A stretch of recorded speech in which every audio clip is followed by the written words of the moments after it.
અને જગતમાં કોઈ સ્થિતિ કાયમને માટે રહેવાની નથી. જાનકીજીનો વિચાર કરો, જેણે સ્વર્ગના સિંહાસન ઉપર બેસવાનું હતું, સોનાના સિંહાસન ઉપર બેસવાનું હતું, એને બીજે દિવસે વલકલ પહેરી, જેના માટે નક્કી થઈ ગયું હતું કે કાલે જાનકીજી આ વસ્ત્રો પહેરશે, આ અલંકારો ધારણ કરશે, આ મુકુટ પહેરશે.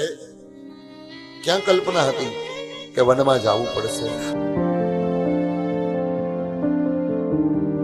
આ જીવન ક્યારે ક્યાં મોડ ઉપર આપણને ક્યાં લઈ આવે ને એનો કોઈ ભરોસો નથી હોતો. આજે તો આપણને થોડુંક દુઃખ પડે ને આપણે રડી પડીએ છીએ. સામાન્ય બાબતમાં બહેનો ડાયરેક્ટ સુસાઇડના, આજે કેટલા સુસાઇડના કેસ વધી ગયા. દુઃખ કોને કહેવાય? દુઃખ તો દ્રૌપદીને પૂછજો કે દુઃખ કોને કહેવાય. ભર સભામાં ઇજ્જત લૂંટાતી હોય, પાંચ પતિ માથા ઢાળીને નીચે બેઠા હોય, ભીષ્મ પિતામહ જેવો સમર્થ સસરો બેઠો હોય, અને પાર્લામેન્ટની અંદર, દિલ્હી હસ્તિનાપુરના અંદર સંસદમાં બધાની વચ્ચે જે સ્ત્રીના પગના અંગૂઠાને માણસોએ નહોતો જોયો. એટલી મર્યાદાને ઓજલમાં રહેવા વાળી ક્ષત્રિયાણી, જેનો પગનો અંગૂઠો કેવો છે કોઈને ખબર નહોતી, એ દ્રૌપદી ભર સભામાં વસ્ત્રવિહીન હાલતમાં થવા તૈયાર થાય, અને છતાંય એને સુસાઇડનો વિચાર ન કર્યો. એને 12 વર્ષ વનમાં રહેવાનો વારો આવ્યો, દર ભટકવાનો વારો આવ્યો. અરે કેટલી વાર, એકવાર તો એમનો જીવતા વારમું થઈ ગયું, એવું બધું કેટલું બધું દુઃખ ભોગવ્યું. પણ છતાંય ઈશ્વરનો સાથ, કનૈયાનો વિશ્વાસ એમની સાથે જોડાયેલો તો એ હરોરી ન ગયા. આજની બેન દીકરીઓ, આજના પુરુષો નાની નાની એવી બાબતમાં પરીક્ષામાં ફેલ થાય, છોકરો સુસાઇડ કરી લે. 12માં ઓછા ટકા આવ્યા, બાપાને સમાચાર આપતા 65% જ આવ્યા છે.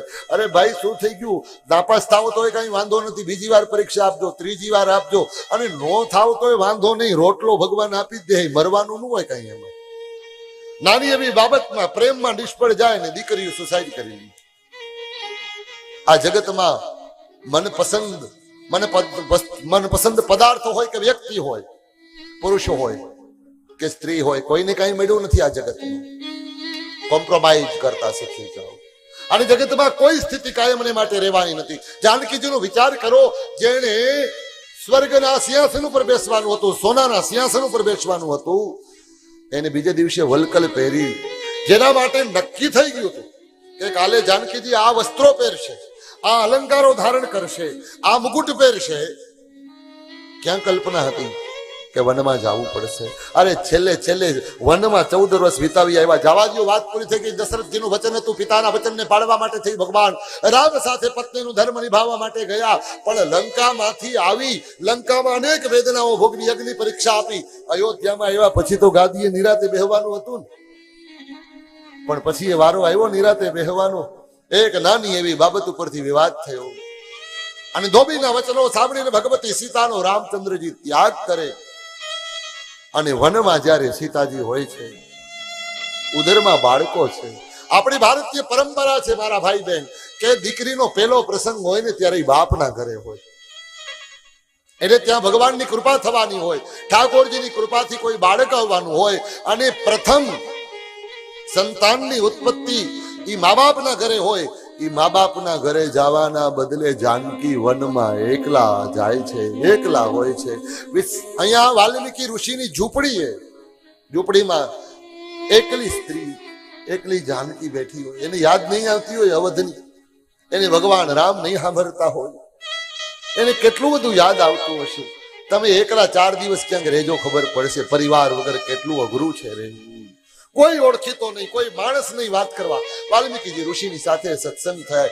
અને જ્યારે દુઃખની વાત તો એ છે કે જ્યારે જાનકીજી પોતાના બાળકોને જન્મ આપતા હતા, ત્યારે એની બાજુમાં કોઈ સ્ત્રી પડખામાં નહોતી. વાલ્મીકી ઋષિ ઝૂંપડીની બહાર હિબકા ભરીની મહાપુરુષ રડે છે કે હે વિધાતા, હે બ્રહ્મા, હું મારી જાનકીનું બાપ છું, મારી એક મર્યાદા છે, તે મને પુરુષ બનાવ્યો છે, મર્યાદા ખાતર હું જાનકીના પડખામાં ન જઈ શકું. જાનકીજી એકલા પ્રસૂતાની પીડા ભોગવે, એના પડખામાં કોઈ એનો હાથ પકડવા વાળો નથી, એને કોઈ આશ્વાસન આપવા વાળું નથી. દુઃખ તો આને કહેવાય. જગત જનની જાનકીને જો આટલા દુઃખ પડ્યા હોય તો આપણા દુઃખ તો ચણા મમરા જેવા છે મારા ભાઈ બેન. એમાં કઈ આપણે ભાંગી ન પડવાનું હોય, એમાં નાસીપાસ ન થવાનું હોય, એ પરિસ્થિતિનો સામનો કરવાનો હોય. વાલ્મીકી જેવો વાલ્મીકી હિબકા ભરીને રોવે કે આજ મને વિધાતાએ સ્ત્રી બનાવી હોત ને. કાગ બાપુએ તો એમ કહી દીધું કે વનમાં હુકાણી સીતા એ વંશ કેરી વેલડી વનમાં હુકાણી સીતા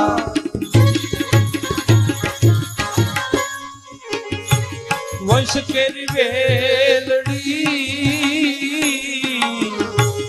એજી એની પાસે નોતી એજી કે જો ને રે હુયાણી રે બેલડા ના જાયા બેટડા રે એની પાસે નોતી એક જો ને રે હુયાણી રે બેલડા ના જાયા બેટડા રે એ વાલા તમે બોલા તુમા એ જ મજા કેટલી ગમાણી રે રાઘવ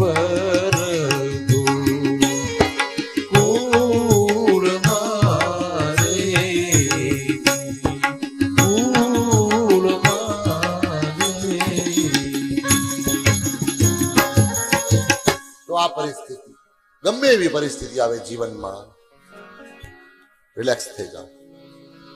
કોઈ પરિસ્થિતિ કાયમ માટે નહીં રહી મારા બેન.